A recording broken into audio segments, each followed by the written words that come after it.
Gustavo tiene una bomba, me acaba de pasar un notición. ¿En serio? Bueno, a ver. Vamos a ver si lo va a poder revelar, porque esto En 2 palabras te lo voy a decir. esto puede cambiar la historia de la Argentina. En 3 palabras te lo voy a decir. Estoy intrigado. Yo estoy anonadado. Bien. A ver, ¿cuál es la bomba? O sea, a ver si lo va a poder revelar, porque él tiene data certera. A mí me de da lo miedo. último que se puede saber. Buen día, Gustavo. Buen día, Sergio, Ron y toda la audiencia de Radio Lateral de Posadas. ¿Cómo andan? Bien, bien. Me dice un pajarito que vos tenés una bomba que puede cambiar el curso de las investigaciones. Sí, no, porque justamente ustedes estaban pasando un tema de Nicky Nicole y yo recordé que había sido por un tiempo alumna mía en uno de los colegios. Es decir, el colegio donde yo trabajaba, que era el Complejo Educativo Francisco de Gurruchaga, fue cuna de algunos famosos. Bueno, en este caso Nicky Nicole fue alumna mía, después se cambió de colegio porque era muy exigente para ella.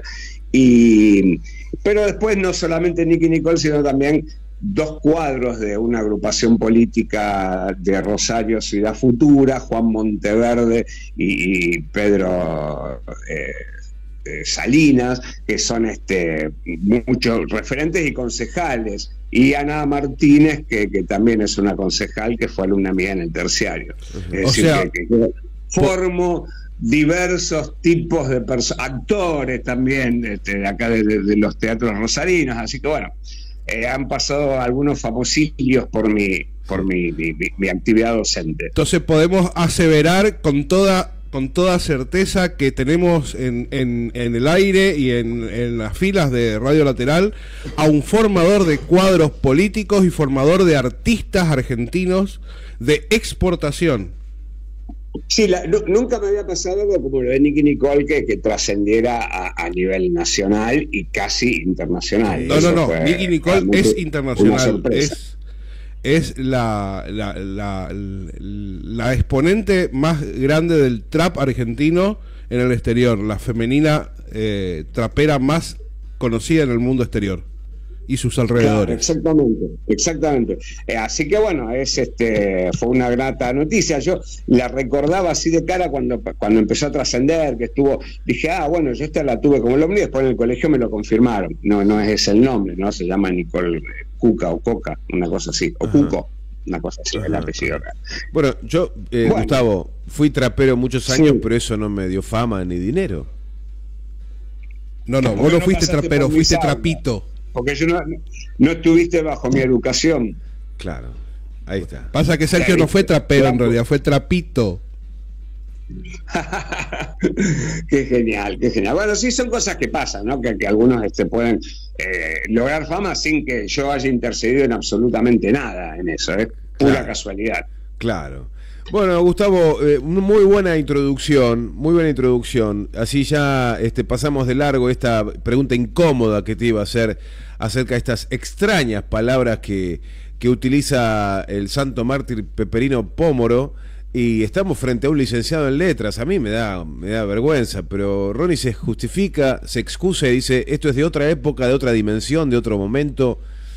Pues es que yo soy un gran lector de cosas clásicas, así de textos españoles, a lo mejor del siglo XVII, XVIII, y evidentemente hay una transformación del lenguaje, porque el lenguaje es la lengua en uso. Nosotros, los usuarios del español, vamos transformando las formas de escritura, las formas de habla constantemente. Por lo tanto, es lógico que veamos diferencias entre un español del siglo XVII y un español de hoy, tanto en las formas de redactar, incluso del siglo XIX. Uno ve los textos originales de Sarmiento, de Alberdi o de Moreno, y hay algunas formas que son diferentes ahora, transformaciones de palabras escritas, bueno.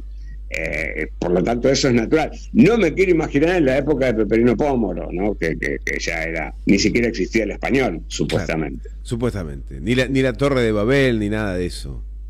No, para nada, nada. Bien. Pero sí, la lengua, vos fíjate que nosotros estamos con los barbarismos, es decir, los anglicismos, las palabras en inglés que nosotros incorporamos y transformamos y que se incorporan a nuestro idioma, obviamente que forman parte de eso, y no es una deformación del lenguaje, sino que es una transformación. Adoptamos cosas, las usamos, otras las desechamos.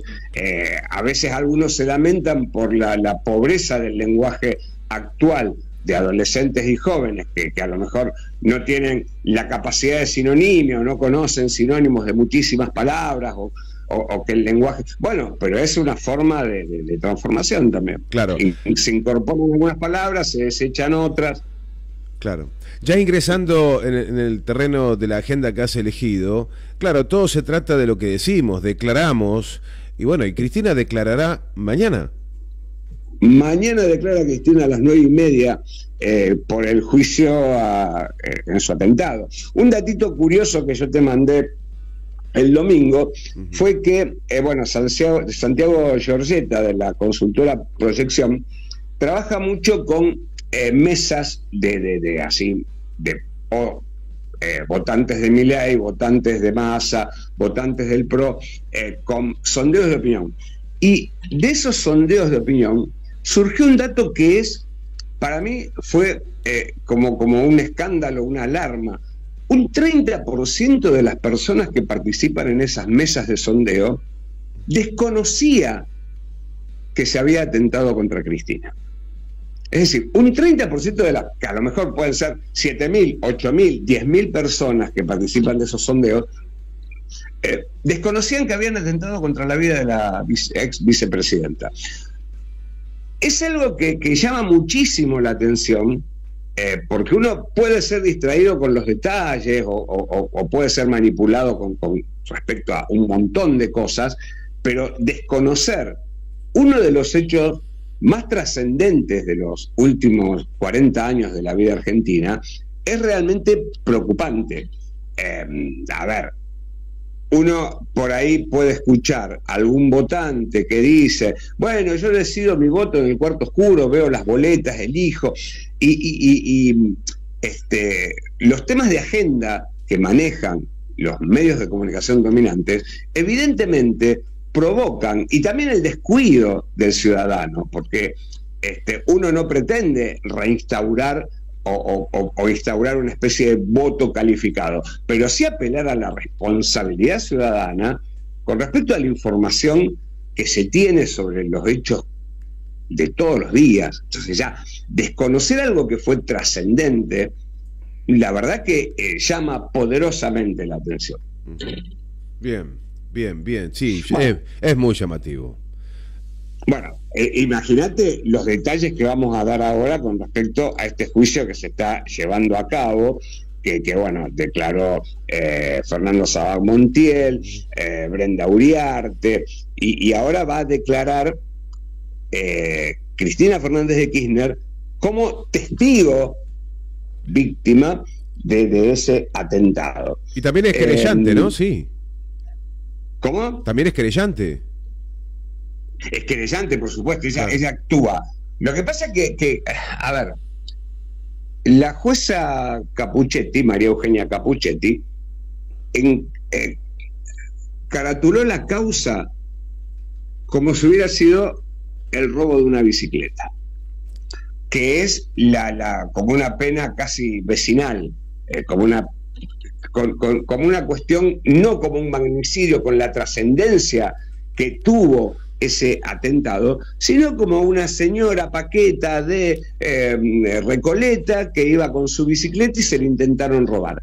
Esa es la forma en que la jueza María Eugenia Capuchetti hizo la instrucción y elevó a juicio oral esta causa, dejando de lado todas las implicaciones políticas que están en manos del juez Marcelo Martínez de Giorgi, que este juez sí dice que deberían investigarse junto al atentado a CFK todo lo que tiene que ver con Revolución Federal, con Jonathan Morel, con la injerencia de Milman y con el aporte que hizo a la carpintería de Jonathan Morel la familia Caputo. Eso está en otra causa, que es los atentados que hizo Revolución Federal. Pero para el juez Martínez de Giorgi, el atentado contra CFK fue el último eslabón de una cadena de hechos violentos protagonizados por esta organización que se llamó Revolución Federal. Recuerden las antorchas, las pedreadas contra la oficina de Cristina en el Senado, los ataques al Instituto Patria. Todos esos hechos forman parte de una cadena que desemboca en Fernando Sabac Montiel apuntando con la pistola a la cabeza de Cristina. Y sin embargo, se separó el atentado a Cristina de toda esa persecución de hechos. Ni siquiera Milman está implicado, el diputado Milman, que es un partidario de Patricia Bullrich, está implicado en esta causa. Sí, la desdoblaron. Sí, son unos guachos. La desdoblaron la causa. Obviamente. Manejan la justicia como se les da la gana. Porque aparte, la causa de Martínez de Giorgi es del juez federal. María Eugenia Capuchetti es una jueza de Cava, de la provincia, de la ciudad de Buenos Aires. Por lo tanto, no es lo mismo pensar el atentado a CFK como el robo de una bicicleta que pensarlo como magnicidio y con implicancias políticas casi probadas. El juez Martínez de Giorgi está con la causa seria, grave, real, pero el atentado a Cristina está tocado como una cuestión vecinal. Que justamente es lo que Cristina desde el comienzo cuestionó de la investigación y trató de recusar muchas veces a la jueza María Eugenia Capuchetti, pero no se le dio bolilla. Así que bueno, lo que va a declarar mañana Cristina puede ser trascendente dentro de la causa, porque va a repetir ese argumento de que no fue el robo de una bicicleta. Es más, hay algo interesante cuando uno vuelve a ver el video del momento del atentado, que Cristina ni se dio cuenta de que le habían apuntado con una pistola en la cabeza. Ella se dio cuenta después cuando vio el video. Ella se agachó a recoger un libro que se le había caído, que le habían dado para firmar, y ni se dio cuenta de que le habían apuntado con una pistola. Gustavo, no sé si compartís esta mirada, pero cuando se produce la defensa o el alegato de Cristina, o bien cuando ya estaba sobre la espada de Damocles sobre su cabeza y se anunciaba la inhabilitación para ejercer cargos públicos y la condena finalmente con la cantidad de años, ella hace un descargo, incluso en los alegatos y después, ¿no? Hace un descargo realmente implacable. Y los medios masivos de comunicación esconden esas declaraciones, le prohíben que su alegato sea televisado, y sospecho que lo mismo va a pasar ahora, mañana a 9:30.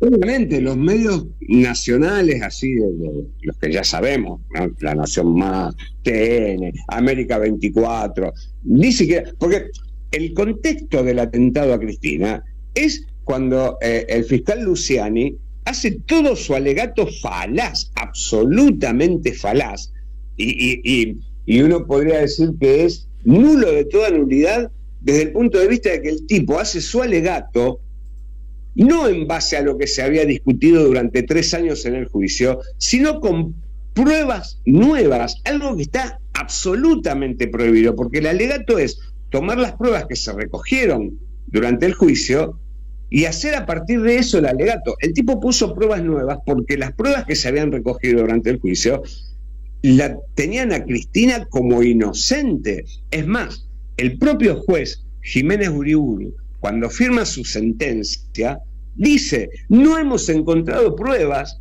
pero Cristina es culpable. Lo mismo que le pasó a Lula. Por lo tanto, bueno, en ese contexto, cuando el fiscal Luciani hace durante 10 días su alegato, que era pasado en cadena nacional por todos los medios que en ese momento eran opositores y ahora son oficialistas, cuando fue los planteos de la defensa y la defensa de Cristina, el alegato de Cristina, no lo pasaron en cadena. Así que por eso también uno puede entender que hay una porción importante del público que se deja llevar en su memoria y en su pensamiento por estos medios de comunicación. Gustavo, bueno, has hecho una selección muy cuidadosa de temas. Yo no quiero robarte más tiempo porque quiero que continúes con el desarrollo, pero me escuché ayer el editorial de Roberto Caballero en Radio Madres, que es realmente una exquisitez. Yo después lo publiqué en mis redes porque, bueno, de la emoción de haberlo escuchado, por la claridad con la que desarrolla el contexto en el que virtualmente lo que dice es que Cristina ha sido o que la lleva a elegir a Alberto Fernández en un escenario absolutamente de lawfare, de guerra jurídica contra ella, y que hoy ese escenario se mira pero como subestimándolo, digamos, ¿no? Se equivocó en elegir a fulano, a mengano, y se deja de lado el ataque salvaje que se estaba ejerciendo sobre ella y que no dista mucho de lo que vivimos hoy, porque tienen allí pendientes causas que las pueden abrir en cualquier momento, y de hecho creo que mientras su corazón palpite, va a tener causas amenazándola. Así va a ser. Así que sí, y aparte lo que uno debe comprender o uno debe tratar de transmitir con respecto a todas las causas que le hicieron a Cristina, la condena de Amado Vudú, la persecución a Julio Levido, no es por errores que cometieron, sino por aciertos. Pensar que lo de Vudú es por el escándalo Chicone, no, la condena a Vudú es por haber recuperado los fondos de las AFJP, que estaban en manos de Clarín, esencialmente. De recuperar los fondos de las AFJP para el ANSES, y esa fue la mayor. A Kicillof no le encuentran nada por más que le busquen, pero más que nada la demonización de Kicillof es por haber estatizado YPF. Y con Cristina pasa lo mismo, es más por sus aciertos, es para disciplinar a cualquier dirigente del campo nacional y popular para que no haga lo que ellos hicieron. Sí. No hay que dudar de eso.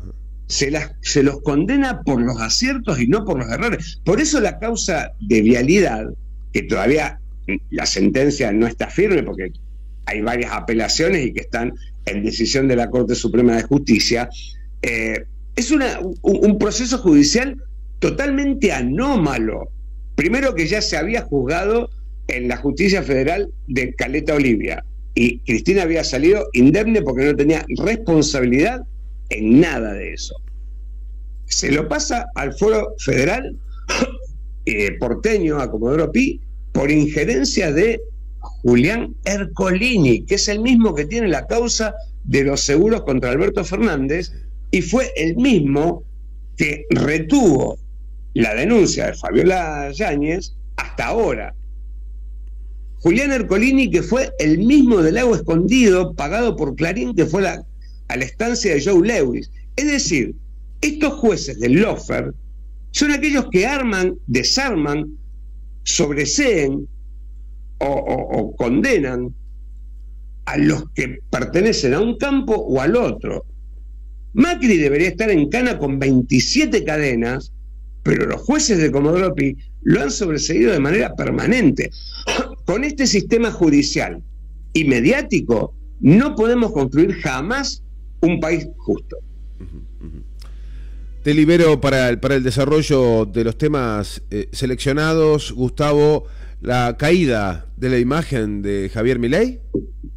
Bueno, ahí justamente esto que decíamos de que la denuncia de Fabiola Yáñez o los chats de Fabiola Yáñez y todo eso estaban desde junio, salen a relucir ahora y atenúa en cierta manera todo este escándalo la caída de Javier Milei.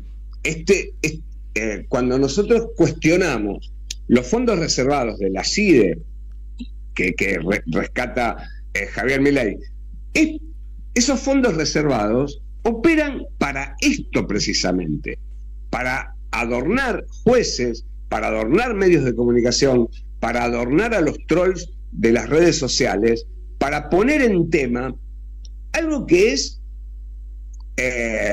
un escándalo, por supuesto, pero no de la magnitud frente a lo que se está viviendo.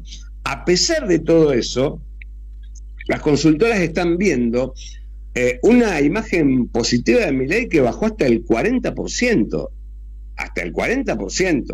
desde distintas encuestadoras. El macrismo también está en plena caída. Pero uno dice, entonces, ¿qué pasa? Los dos partidos de ultraderecha y de derecha están en caída porque lo que están haciendo no resulta beneficioso para los que votaron a Javier Milei. La caída de Milei en la imagen positiva, que en este momento, Victoria Villarruel tiene una mejor imagen que el propio presidente, que Javier Milei.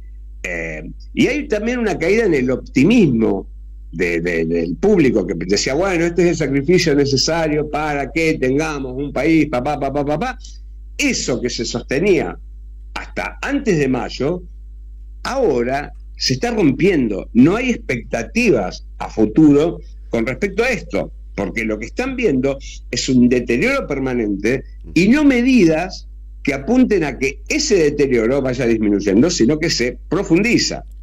Incluso una de las consultoras más ultraoficialistas, como la consultora Jacobe, indica que entre un sondeo realizado entre el 22 y el 28 de julio, sobre los 2.500 casos, que es grande, lo marca como con un 48% de imagen positiva a 8 meses de comenzada la gestión.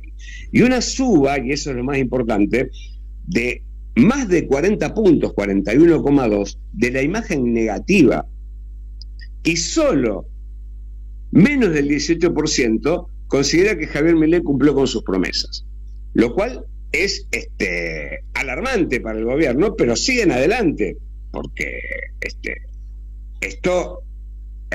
por ejemplo, lo que hablábamos el viernes pasado con respecto a lo que tiene que gastar la gente del AMBA y de la CABA en transporte, que es aproximadamente un 30% del sueldo, y que se ve incrementado en el interior del país, es lo que hace que se deteriore la imagen negativa, que se deteriore la imagen positiva del presidente y que aumente la imagen negativa, porque al final los perjudicados son los que él decía que no iban a verse perjudicados, que es el pueblo trabajador. Y hay otros datos que ahora nos enganchamos. Uno se pregunta, ¿y por qué la caída de la imagen de Javier Milei, de la imagen positiva de Javier Milei? Y porque gran parte de la población argentina está empezando a reducir sus consumos, no en viajes al exterior, en autos 0 kilómetros, en ropa, no, en alimentos. Ya hay muchos datos que reflejan la caída del consumo de alimentos en supermercados, lo cual es ya como el extremo del ajuste. Y uno de los, y ahora engancho con el otro tema, el Instituto para el Desarrollo Agroindustrial Argentino reveló el retroceso en el consumo de lácteos, que retrocedió 17,3% en toneladas y 14,4% en litros en el primer semestre del año frente al mismo periodo del año pasado. Es decir, que los argentinos estamos consumiendo un 17% menos de lácteos que el año pasado en el mismo periodo. Y estamos en el nivel más bajo de la historia, que más o menos se representa la previa a la crisis del 2001. En el 2000, Argentina consumía 227 litros por habitante al año.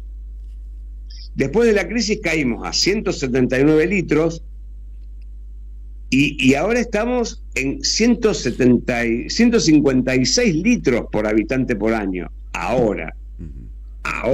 Es decir, que bajamos casi 40 litros de leche en el consumo al año cada uno de los habitantes de Argentina. Tremendo. Tremendo. Entonces, porque son índices de primera necesidad, y cuando eso baja, bueno, estamos complicados, ¿eh? Claro, cuando uno piensa en el ahorro en alimentos, que por supuesto, quizá no nos toque a nosotros, no estemos nosotros dentro de esos porcentajes de dejar de consumir comida, pero hay un porcentaje muy grande de gente que ha dejado de comprar leche. Sí. Y sobre todo, vos fíjate, la leche larga vida, las leches larga vida, sí, y la leche en polvo son de consumos de clase media y clase media alta. También eso bajó, porque en los sectores bajos se consume la leche en sachet, que es leche o los símiles de lácteos que contienen un poquito de leche y muchísima agua, o productos así. Bueno, pero la leche de consumo de clase media, que serían la larga vida, que son las más caras, y la leche en polvo, también se desplomó. Se desplomó. No estamos hablando de los de bajos ingresos, sino de ingresos medios y medios altos. Sí, por eso te iba a decir que nos vamos a sorprender cuando empezamos a hablar con nuestros amigos y gente que uno acostumbra a conversar y a socializar, que estamos dentro del torbellino, de la complicación económica para comprar alimentos. Nosotros mismos. Nos tocó a nosotros. Sí, Federal de Políticas Productivas para el Desarrollo. Un encuentro que participaron ministros de las 24 provincias del país relacionados con la actividad económica. Y Yarlora dijo, sin acuerdos de desarrollo se va a demorar la posibilidad de crecimiento de la Argentina. Este gobierno, el gobierno de Javier Milei, con la impronta de Luis Caputo en el Ministerio de Economía y de Sturzenegger en el Ministerio de Transformación del Estado, apuntan esencialmente al extractivismo de materias primas, esencialmente minerales, combustibles, energía y todo eso, y no en el desarrollo de producir con esas materias primas algo un poquito más elaborado. Ellos piensan solamente en la economía desde un Excel, desde una planilla y desde el sistema financiero, porque son, tanto Sturzenegger como Caputo, son especuladores, y Milei es un tarado que no sabe qué piensa, o sí, pero es terrible lo que sostiene. Con esto de la reducción o de la eliminación de la obra pública, está generando problemas en el interior del país, es decir, en las provincias, desde el punto de vista de lo más directo, el empleo, pero también del desarrollo.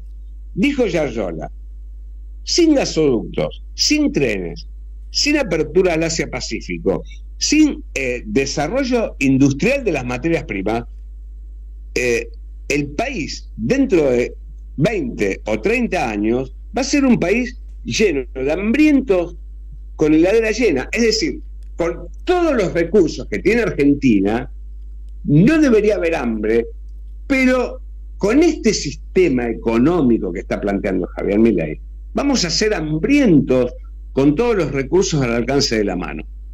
Porque esto de bajar retenciones, por ejemplo, a lo de la carne, que se bajaron las retenciones a la carne, o se eliminaron las retenciones a la carne, implica que el mercado interno de carne no es importante para el ministro de Economía y para el presidente. Dentro del mercado interno, permitir la exportación de todo lo que se produce en Argentina implica que en el mercado interno a nosotros no nos queda nada. Y que los precios se van por las nubes. Exactamente, porque uno de los grandes conflictos que tenemos en Argentina es que, con el gobierno de Alberto también, gran parte de los alimentos, de las cosas que producimos en Argentina, se cobran a precios internacionales, lo cual es impensable en cualquier otro tipo de país. Porque lo que está planteando Milei, que dice, es el único gobierno que hizo esto, evidentemente que sea el único gobierno que hizo esto, no es bueno, es porque eso no se debería hacer. no se debe hacer, porque es lo que está generando este crecimiento de la pobreza y de las cosas que vamos a ver, y que ya estamos percibiendo. Por ejemplo, la reducción. Porque hay que pensar que esta idea de el equilibrio fiscal que pone Milei como gran ejemplo, ese equilibrio fiscal lo hizo reduciendo partidas a la educación, a jubilaciones y a obras públicas. Por lo tanto, es un equilibrio fiscal trucho, porque el Estado dejó de invertir en aquellas cosas que tiene que hacer. Y en esta semana tenemos un paro de las universidades que no arrancan con el segundo cuatrimestre del año por un problema salarial de partidas presupuestarias y de paritarias que el gobierno no ha hecho con los docentes y no docentes universitarios. El ajuste fiscal está desfinanciando a la educación argentina. Y sin educación nunca hay futuro. En ningún país del mundo se puede crecer y desarrollarse sin educación. Porque, sí. Sí, no, quería aportar. Ayer teníamos en piso a Marcelo Oliveira, que es un personal no docente de la Universidad Nacional de Misiones. Nos estaba planteando todo este escenario y nos decía, Sergio, están abandonando muchísimos chicos la universidad porque al no contar con comedor, al no contar con albergue o en condiciones, etcétera, no pueden sostener su estudio y están volviendo a su localidad de la provincia donde vivían, y es realmente preocupante lo que está pasando. Y a la noche, habiendo ya pasado por aquí, por la radio, y contarme esta emergencia que están viviendo los estudiantes, pero también los profesores, también los no docentes en materia de salarios, digamos, es grandísima la bola que se está armando. Me publica una captura de una cobertura que hace C5N ayer por la noche y rescata este título: Crisis económica dispara la deserción estudiantil en la Universidad Nacional de Misiones. Entonces, bueno, por supuesto le comparto mi reacción. Le digo, pero Marcelo, me lo estabas contando hoy a la mañana. Me dice, bueno, sí, es gravísimo. La Universidad Nacional de Misiones atraviesa una preocupante aumento en la deserción estudiantil. A ver qué más dice. Impulsado por dificultades económicas y el alto costo de vida alterado, afectando especialmente a los del interior. Claro, todos aquellos, tenemos 78 municipios acá, Gustavo, muchos chicos con mucho esfuerzo, papá o mamá ya teniendo hijos de edad universitaria, hacen un esfuerzo enorme para, a veces están en un albergue que es universitario, que no pagan, pero el poco dinero que le dan es para fotocopias, para otras cosas, y al no poder sostenerlo, Gustavo, están desertando, están abandonando la carrera muchísimos jóvenes. Esto es un impacto grande para el futuro de todos ellos, y estas cosas no se conocen. No, vos fíjate, yo te quisiera preguntar cuántas universidades nacionales hay en la provincia de Misiones. Mínimo, a ver, técnicas no sabría decirte. A ver, Ronnie, ayúdame un poquito. No, pero universidades así nacionales. Yo calculo que como en la provincia de Santa Fe hay 2 universidades nacionales, que son la UNR y la Universidad de Santa Fe. El resto son terciarios, que son provinciales. 2. La mayoría de los tipos que estudian en universidades se tienen que trasladar de sus pueblos de origen a la ciudad donde está la universidad, pagando un alquiler o una residencia o viajando todos los días.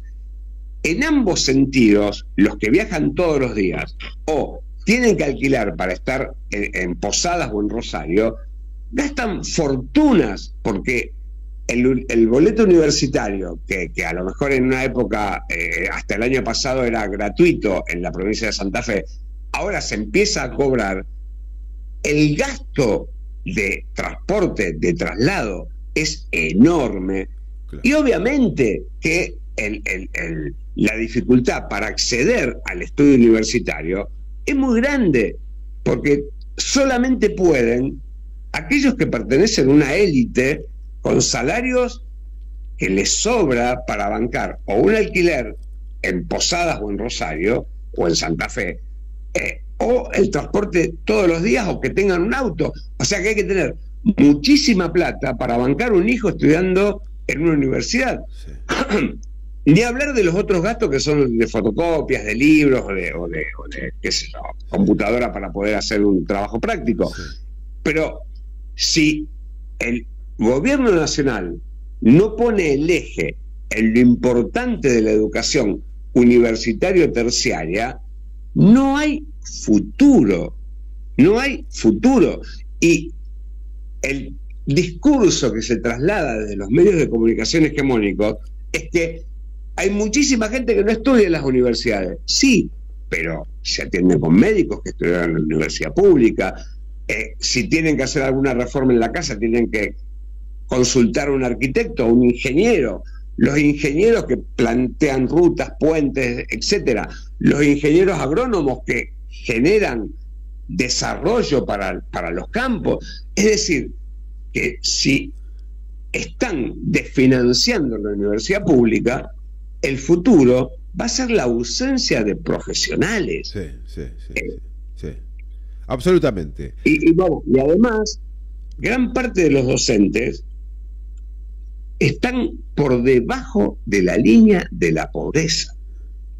Los docentes que tienen cargas exclusivas o semi-exclusivas están por debajo de la línea de la pobreza. Docentes que están en una universidad cobran 200.000 pesos al mes.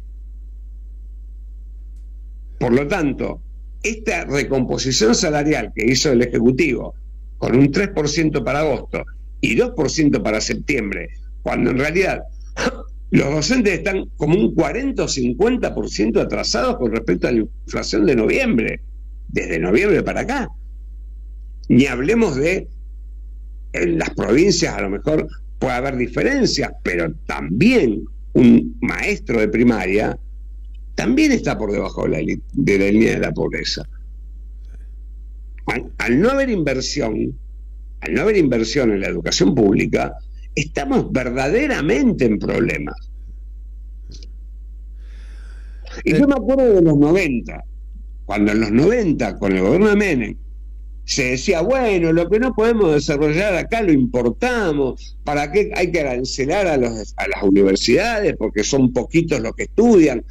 La pucha, que cipayo hay que ser para denostar la formación universitaria y terciaria, secundaria y primaria en el país, pensando que todo lo que nos va a faltar con generaciones de analfabetos o semianalfabetos nos puede generar desarrollo.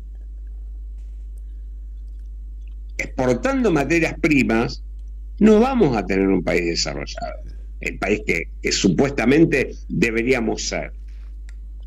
Absolutamente. Gustavo, hago un cambio de frente como quien está jugando al fútbol y quiero arrancar el ataque por el otro lado de la cancha. Investigación judicial por la visita a Ezeiza a genocidas por parte de diputados de La Libertad Avanza. Bien, vos fíjate que ese tema tiene una importancia tangencial porque pegó en la línea de flotación libertaria. Algunos libertarios están en contra, otros están a favor. Nadie salió a decir, sí, nosotros queremos que los genocidas que son presos políticos estén libres. Nadie salió en esa defensa, sino que evidentemente ese tema pegó en la línea de flotación libertaria y hasta se armó una causa judicial. Todavía la Cámara de Diputados no planteó la expulsión de los diputados que fueron a visitar a los genocidas, pero sí salen algunas cuestiones, bueno, las pavadas que dice Lilia Lemoine con respecto a por qué no sale Victoria Villarroel a defenderlo, pero lo que se está descubriendo con la investigación del juez Ernesto Kreplak y el fiscal Sergio Mola, que están analizando los libros de entrada y las cámaras de seguridad del ingreso a la cárcel de Ezeiza, están revelando cosas que a lo mejor gran parte del público no le da importancia, pero recordemos que la dictadura iniciada en 1976 instauró este sistema económico que estamos padeciendo ahora. La condena a los genocidas no es solamente la condena a los que desaparecieron, torturaron, arrojaron cuerpos al Río de la Plata, secuestraron bebés, sino también la instauración de un sistema económico por parte de Martínez de Hoz que todavía persiste. Recordemos que cuando se da el golpe de Estado en el 76, había un 5, un 6% de pobres, y cuando termina la dictadura hubo un 20% de pobres, que se llaman pobreza estructural, pero que en realidad fue generada por esa dictadura. Los diputados que fueron, y que desde marzo, que se está pensando en la liberación de esos que un grupo de la Libertad Avanza considera presos políticos,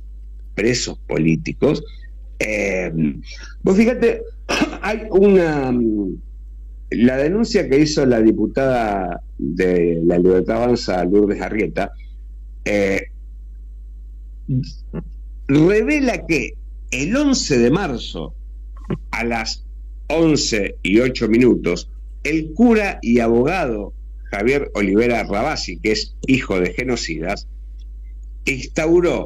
publicó en un grupo de WhatsApp libertario que el diputado Beltrán Benedit habló con Patricia Bullrich para que se haga la visita, primero a Campo de Mayo, porque esto saltó con la visita de Ezeiza, pero primero una visita a Campo de Mayo, donde hay algunos genocidas detenidos, a Ezeiza y Marcos Paz, para que se les facilite el ingreso sin ningún tipo de inconvenientes. ¿Qué quiere decir sin inconvenientes? Cuando uno va a visitar a un preso de estas características, tiene que explicar el por qué, o es familiar o es abogado. No puede entrar un diputado porque sí, y encima con celulares, porque de ahí salió la foto. Y ahí Beltrán Benedit responde que no se olviden enviar la foto de DNI para gestionar el ingreso a los penales. La idea es primero Campo de Mayo, tipo 10, luego Ezeiza. No se esperan. Por lo tanto, ahí hay injerencia de Patricia Bullrich, que es la que tiene a su cargo a los directores de estos establecimientos penitenciarios, donde el escándalo es mucho mayor, Gustavo, de lo que... Sí. El intento de asesinato a Cristina Fernández, ¿sí? El intento de asesinato... Sí, se nos fue la hora, ya vamos cerrando. Nos fuimos un montón. Sí, estamos por los 40 y pico. Sí, el intento de asesinato a Cristina, y después esta foto de genocidas en la cárcel con diputados de un poder de un poder del Estado democrático. Son dos momentos muy, muy fuertes en la vida democrática argentina.